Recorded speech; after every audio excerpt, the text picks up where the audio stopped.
Hello students, today I have taken another practical which is being prominently asked in the question paper. So let's start with our content. And in this question it says that a class consists of 80 students, 25 of them are girls and 55 are boys. Then in the other part it says 10 of them are rich and the remaining are poor. 20 of them are fair complexion full stop. What is the probability of selecting a fair complexion rich girl? So before starting the question अब आपको ये चीज़ पता होना चाहिए कि कौन से theorem को बिलोंग कर रहा है. Most of the students must be confuse, क्या ये बेस थ्योरम है क्योंकि इसमें कॉमन फैक्ट है, कॉमन इवेंट्स है. But the easiest part two solve this content is from a multiplication theorem. अब आप लोग कहोगे ये मल्टीप्लिकेशन का थ्योरम कैसे होगा, क्योंकि मल्टीप्लिकेशन थ्योरम तो हम तभी अप्लाई करते थे जब हमारे क्वेश्चन में क्या कह रखा हो, एंड वाला कॉन्सेप्ट दे रखा हो. तो आप देखिए एक तरीके से क्वेश्चन क्या है, एंड फॉर्म पे ही, बस इसका प्रेजेंटेशन दूसरी तरीके से है.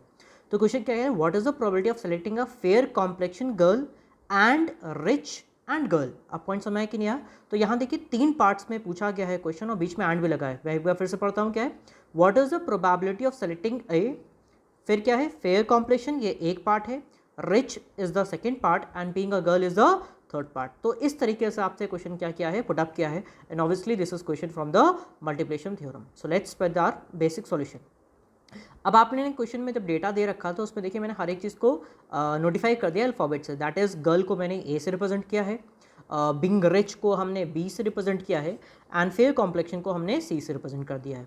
तो obviously probability of being selecting a girl कितनी हो जाएगी, 25 गर्ल से. तो आउट ऑफ टोटल स्ट्रेंथ कितनी थी 80, तो 25/80 solving the value we get the answer as 5/16. दूसरे पार्ट पे बिंग रिच क्वेश्चन में कह ही रखा था कि out of that 80 10 are rich, तो यानी कि वैल्यू कितनी हो गई 10/80. फेयर कॉम्प्लेक्शन कितना दे रखा था क्वेश्चन में, 20 दे रखी थी, और ऑब्वियसली टोटल स्ट्रेंथ कितना है 80. Then again solving the value we get the answer as 1/4.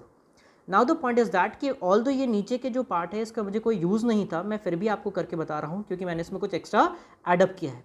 Obviously selecting a girl is कितना होगा 5/16 and not selecting a girl कितना होगा, मैंने ए नॉट यानी कि पी प्रोबेबिलिटी ए फिर उसके ऊपर बा लगा दिया है.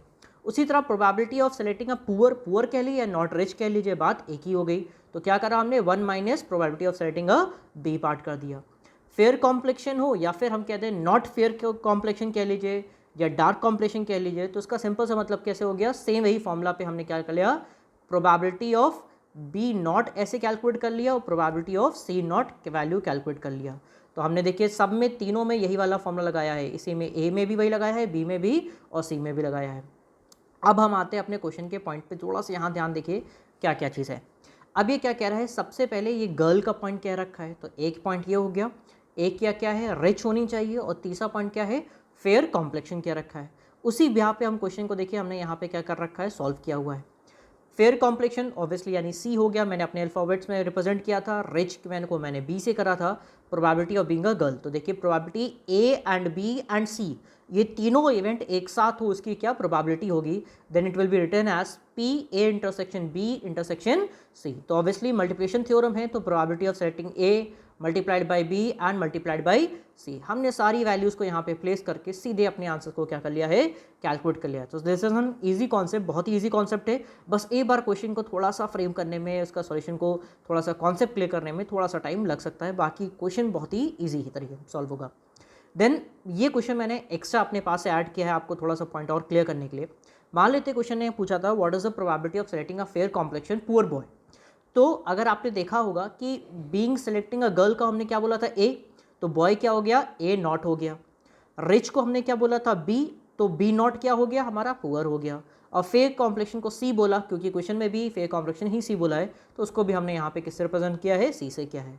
तो we have to find the probability of A not intersection B not intersection with the C. ये अब आपसे क्या कहा गया है, कैलकुलेट करने का. देखिए फिर हमने क्या किया है, probability of A not multiplied by probability of B not multiplied by probability of C. सबकी वैल्यूज को देखिए हमने यहाँ पे प्लेस कर दिया है, and in this manner you can solve this value.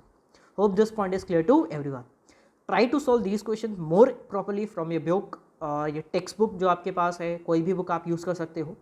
मैं इसलिए कह रहा हूँ क्योंकि इस टाइप के क्वेश्चंस आपके पेपर में बहुत ज़्यादा पुटअप किए। देखिए मैंने आपके पेपर से ही क्वेश्चन एक लिया हुआ है। These two questions are been asked. ये जो पहला वाला क्वेश्चन है आपका ये वाला पार्ट हो गया वो एकदम सेम है जैसे मैंने अभी भी सॉल्व कराया था। And this is part is also being common. मैंने इसके पहले भी आपको क्वेश्चन को इस टाइप के क्वेश्चन को करा चुका है। Try to solve this question and all the best for your upcoming examination. Thank you students.